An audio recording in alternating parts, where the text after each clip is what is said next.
Welcome back to another youth-centered podcast. Today, Friday, end of the week, getting ready for April vacation, and I'm really excited to have two guests that I've known, quite frankly, since they were real young kids and seen them involved into fine young men.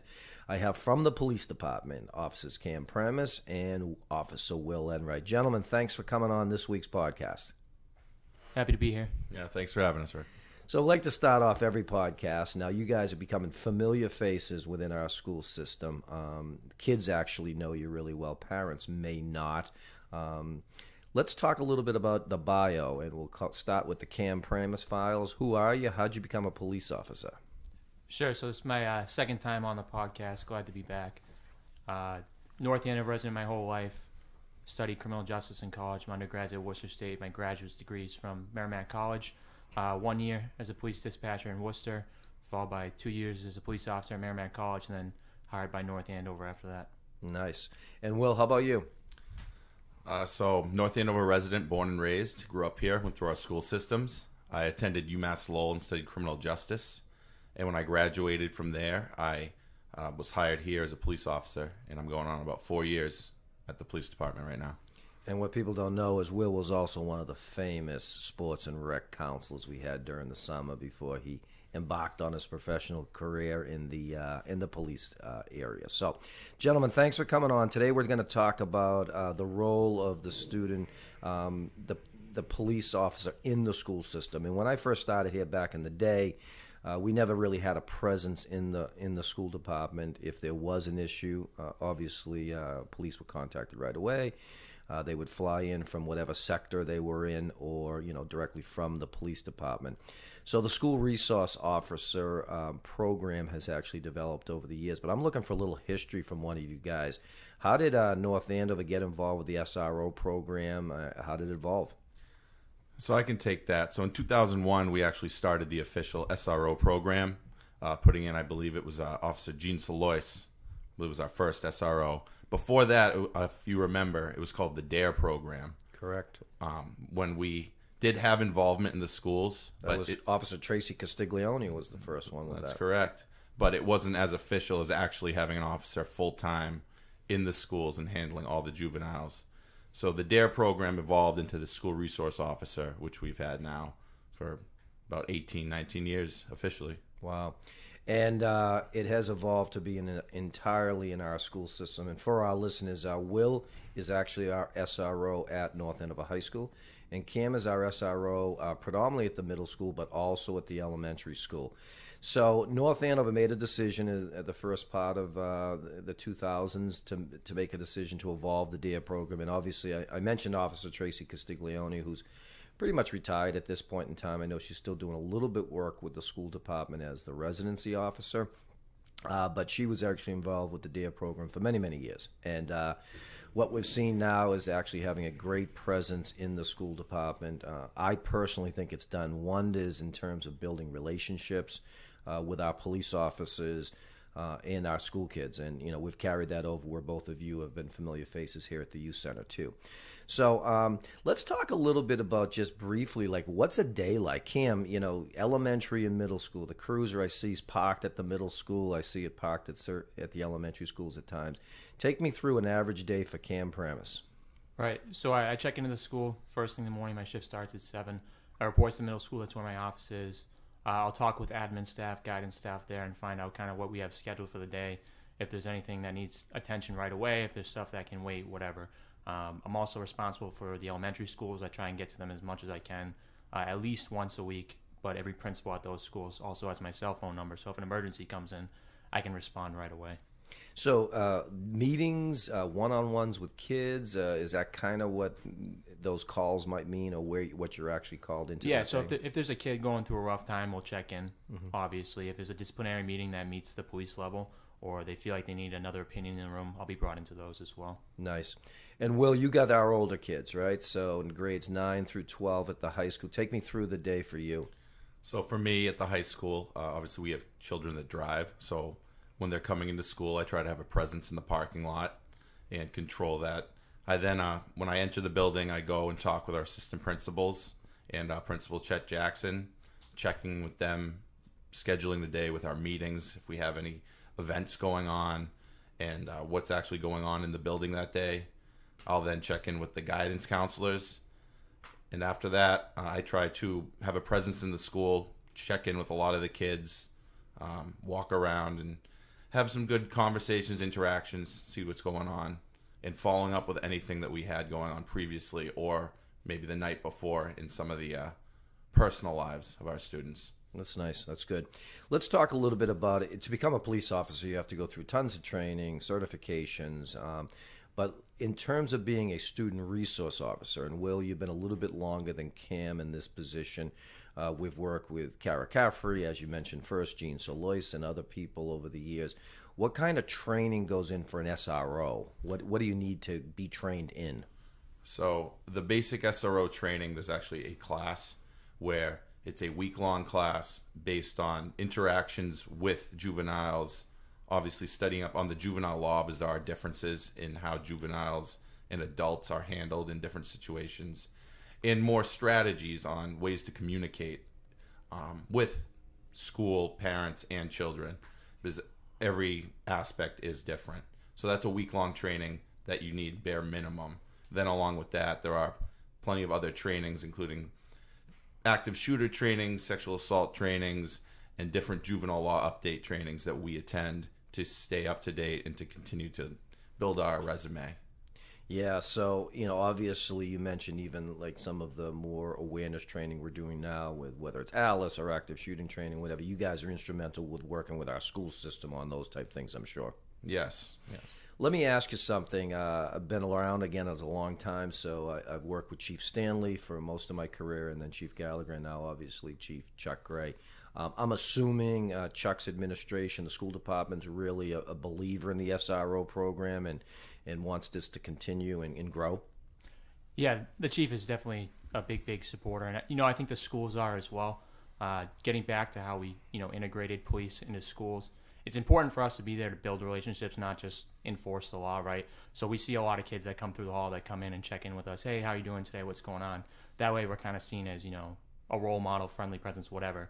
If we're just responding from outside the school and coming in for an emergency, we're just adversaries at that point, right? We're butting heads. We're telling them what needs to be done. The way we do it now, it allows us to build positive relationships. That's great. Let me ask you something. So a lot of people probably understand that there's a need for Will at the high school and you at the middle school. And then I've heard people like, do we really need SROs at the elementary school? Give me an example of maybe a type of an issue or something that would arise at the elementary school level. Sure. Small stuff we see that, I may come in and have a conversation with a student and the principal. Maybe a kid stole something from the book fair, right? A little innocent, but it's good to have a police interaction at that point. A lot of stuff that we don't know about is maybe there's dealings with DCF, 51As being filed that I need to get involved in right away. It needs to be a multi-agency effort to really make sure, we're talking about 5, 6, 7, 8-year-old kids, right? Sure. That need help, that need intervention right away. So it's totally important to be there. So then take me up to, I see you mostly at the middle school, obviously. What would be some issues that maybe arise for our middle school kids, 6th, 7th, and 8th graders? So you obviously have the same lower type stuff there at the middle school, but you can have a lot higher stuff too. So we've seen fights with students, fights with parents, there's sexual assaults, there's a whole list of stuff. You see any crime you may see out in the real world, you can see in the middle school. Absolutely. And Will, you obviously got our older kids where people, feel to a certain degree we definitely need an SRO with the high school kids. What would be some type of incidents that you deal? I'm sure a lot of the similar things that Cam mentioned, but are there more serious things with our high school kids?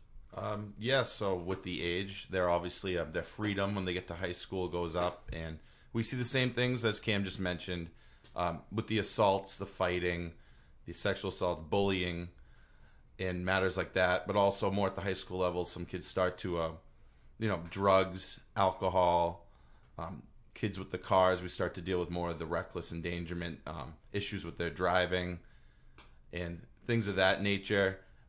Kids at the high school all are pretty connected now with the technology also. So I deal a lot with kind of like, we'll call it cybercrime, the harassment online, pictures being sent around inappropriately, and things of that nature pop up frequently at the high school. So a lot of different things. Let me talk a little bit about, obviously working very closely with our superintendent since the SRO program started, and now we're up to Dr. Gilligan. I'm feeling a lot of support from the school department for you guys to be there. Who would you say are the people that you work most closely with in the school department? So for me, it's the assistant principals and guidance. A lot of times that lower level stuff can be dealt with in that kind of room. If it ever rises to the level where you're talking about a weapon, a threat to the school, it's kind of all hands on deck at that point. Lieutenant Folds, who's our direct supervisor, is involved at that point. It may be a case where Officer Enright's responding to the middle school, I'm responding to the high school because they need a second officer up there. And we're pretty transparent with the school about what's going on. We need to share information with them. They need to share information with us. Absolutely. How about you, Will? Yeah. So with me, I work with the assistant principals most closely, Miss Randall and Mr. Young, also Principal Chet Jackson, and with the guidance counselor and adjustment counselors at the high school, because they are the most in tune with what's going on personally with the kids and emotionally, and tend to have a great background on their history to give me a bigger picture before I actually sit down with kids and start digging into some of their issues. Nice. As you both know, and you've known me a long time, I'm very huge on relationship building. So I've been watching you guys in particular and your predecessors of the importance of building relationships with our kids in the school system. And I've seen you guys doing one-on-one talking with kids. I've actually seen you doing some fun things. Will, I've seen you playing basketball with the guys at the high school or the girls. Cam, it was just the other day you were part of that mighty middle school staff group that played in the Mito Classic street hockey out there. Tell me about how this position has changed maybe how kids look at police officers. For the middle school, so there's been days where I've had arguments with kids or they've disagreed with something I've done. They're calling me names. I'm telling them what to do. And at the end of the day, we just can't take it personal, right? They're kids. The next day, we're giving each other a high five, talking about, what's going on at home and how they're doing, right? So for us as a police department, it's important that we start building relationships with these kids at an early age. So when they get older, they have respect for the police and, we have respect for them. Sure. Will?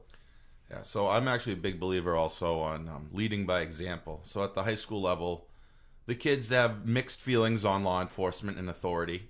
Walking in with the personal relationship building, I feel like I've broken a lot of barriers where kids have actually told me, oh, you're the only police officer I like. Whether they've interacted with many police officers in their life, I'm not sure, but it's that stigma that they start to fall into. So breaking that wall down is a start for them. And then if they look at me in that way, and we butt heads if I have to come down on them, kids may not like me for a while, but I don't hold grudges, and I kind of show them how to hopefully get over things. Because at the high school level, they're trying to get an education, but they're also becoming adults. So Sure. We want them to start to grow in that manner as well. Absolutely. And Will, I actually saw a pretty cool music video that was produced at the high school, and you had a major acting role in that. Very impressive, I might say. Thank you. What's also cool is both of you have actually come to the youth center too. So the youth center is obviously an extension of the school in a lot of ways. And as I've told you both, you have open door policy to come and see our kids here. I know for a fact the kids have liked you stopping by, whether it to be play a little basketball, play a game of pool or whatever. But I think that connection, I'm real impressed with how they look at you guys differently and some of your predecessors like Officer Caffrey, etc. But I actually think kids look at police officers a little bit different now because of the work that you guys are doing. So kudos to that. Let me talk to you a little bit because it's not always kumbaya land, as we call it, with some of the stuff. What are some of the frustrations that SRO deals with on a daily basis? I'd like to hear from both of you on that. Sure. So for me, there's a couple different things, right? So you work with one kid a lot and you think you're making progress, and there might be just this huge setback, whether it's at home, someone else is involved, whatever, and you kind of have to start from ground zero. So that can be a little frustrating. From a professional standpoint, there are times where I don't agree with an administrative move, or I feel like there needs to be police involvement at some point, or a direct intervention by me. So that can be frustrating as well. Will, how about your frustrations?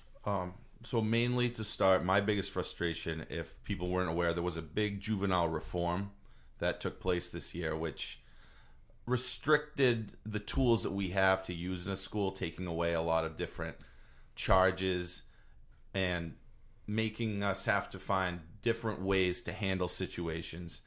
And that's actually made it very difficult because it took away a lot of what we were used to using to control and kind of keep the peace in the schools. But like I said, we have to evolve with it and find different ways. On a personal level, Cam kind of touched on it. With these kids, it's hard when you make a good relationship to keep the boundaries between friendship and like authoritative figure. Sure. Because the kids, when they get comfortable, you could have a great couple weeks. They get very comfortable with you. But if they mess up and you have to come down on them in the authoritative manner, that is when sometimes you see them get, I don't know if it's confusion or anger, but that's tiptoeing that line is tough, I feel, at the high school level. It's a real good point. With that said, how have parents received, whether it's actual incidents that you've had to deal with parents or just overall parents' view of SROs in the school system? What's your feedback you've heard on that? So I've gotten mixed signals. Some parents are very supportive of us. Others are more difficult, which I understand because they want to defend their children and they weren't there. They're not in the school every day. They don't see what we see. So it's communicating with them and trying to be as transparent as possible, I found, keeps things smooth and us on the same page, because no parent wants to hear about what their child has been up to a month. They want to know constantly. If I talk to a kid, I call their parents. I keep everyone in the loop to try to stop any of the friction between the parents and the administration and myself. Sure. How about you, Cam? Yeah, totally.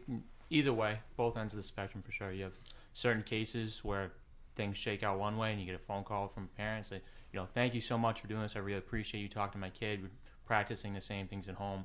And then on the other hand, why are you talking to my kid? I don't want you doing this.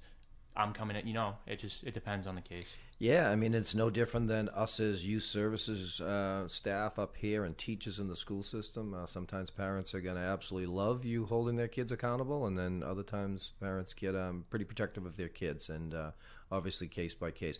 Let me talk to you a little bit about more of the extreme cases. How much do SROs work with our court system in Lawrence?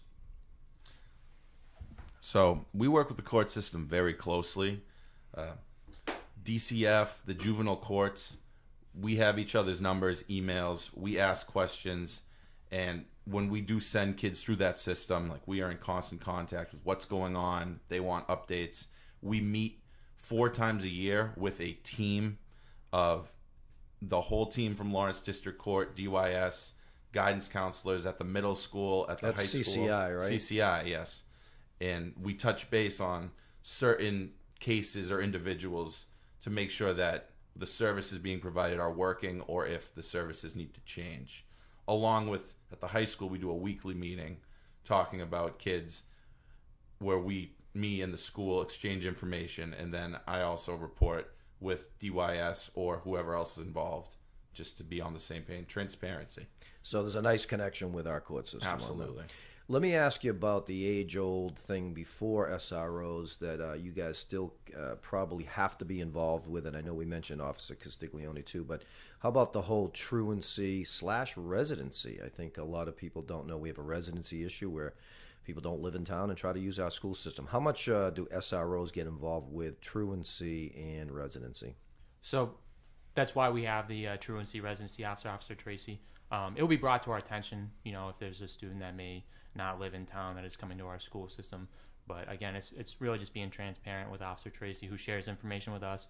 If she needs to go out to a house and do a residency check and she may not feel safe, we're glad to go with her. We're glad to help her out. Good. Okay. Let me talk a little bit about, so if both of you had the power to maybe influence how our superintendent of schools look at SROs, how our chief of police looks at SROs, what would you like to see maybe the position evolve to, or is it great right now? It doesn't need to be fixed, or is it things that you think that we need to keep improving on? I think in any job, there's always room for improvement. In an ideal world, I think we'd have an SRO at every single school, right? So one at the middle school, one at every elementary, St. Mike's, whatever. I think we are a positive influence in the school environment, and I think there's a lot of things we may be able to bring to offer that you can't just get in a school setting. And like I said, it really helps police build relationships at an early age, which I think is super important. How about you with that?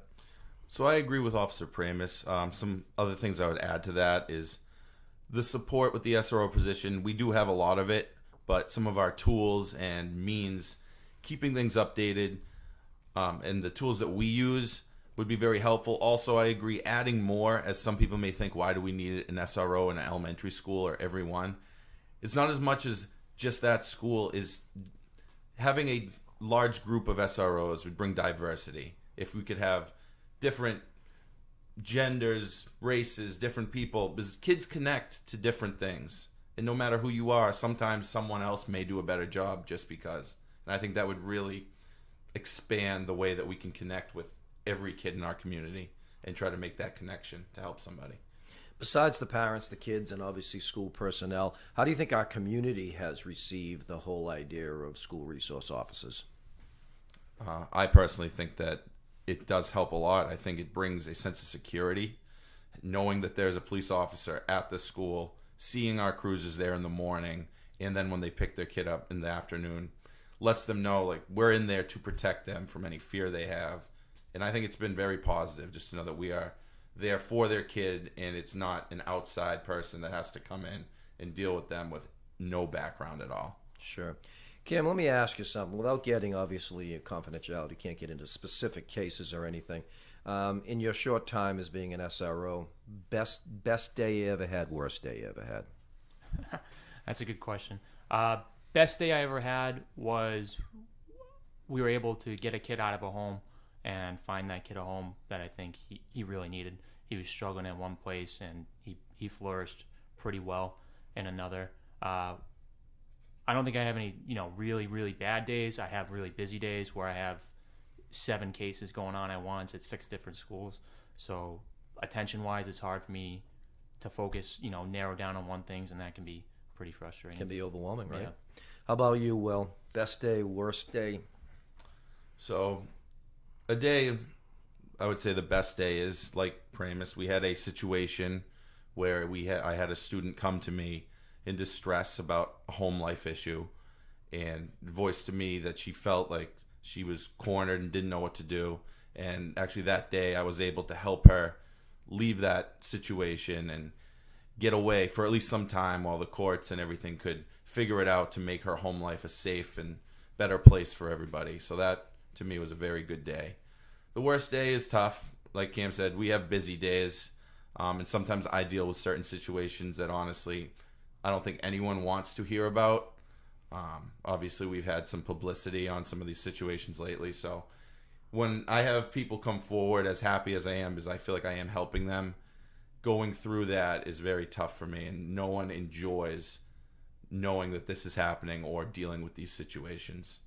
Well said.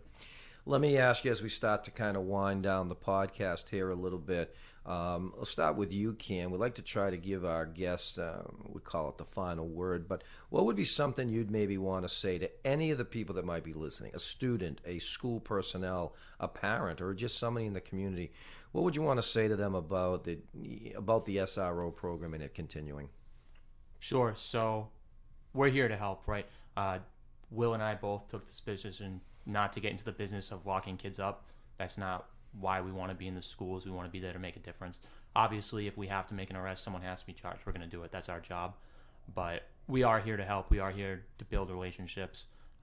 We want to be looked at in a positive light.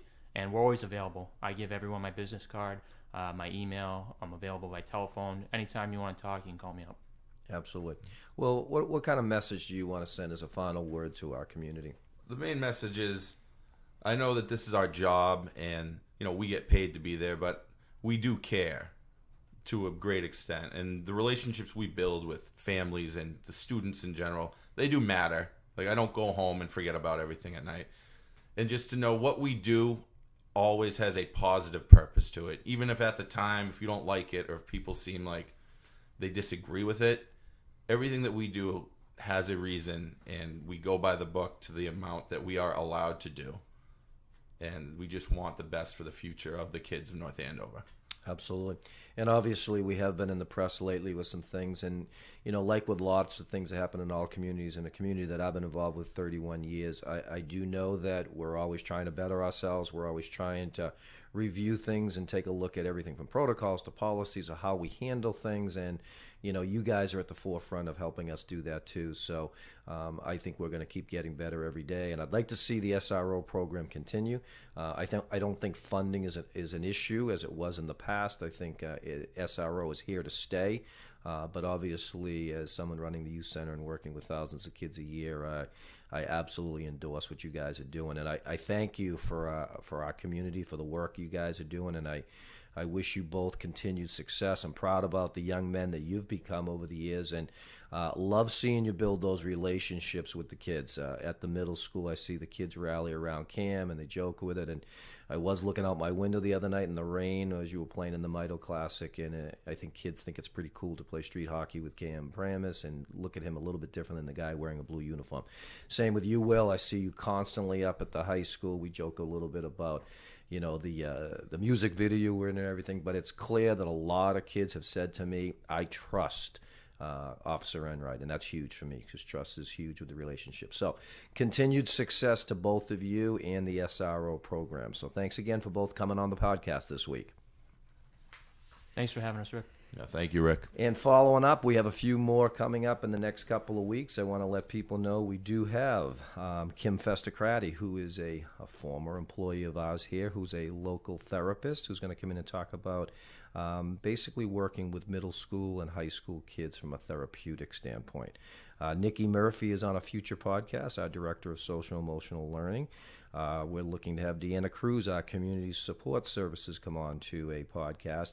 And we also have a group of 3 or 4 middle school 8th graders, which I'm really excited to have on the podcast. They're going to talk about their middle school years, which I think is going to be pretty cool. So once again, thank you for everybody supporting the podcast that comes out every week. We're going to continue to try to bring on topics that you're really looking to hear from us on. And as we finish every podcast, we always say too much passion is not enough passion.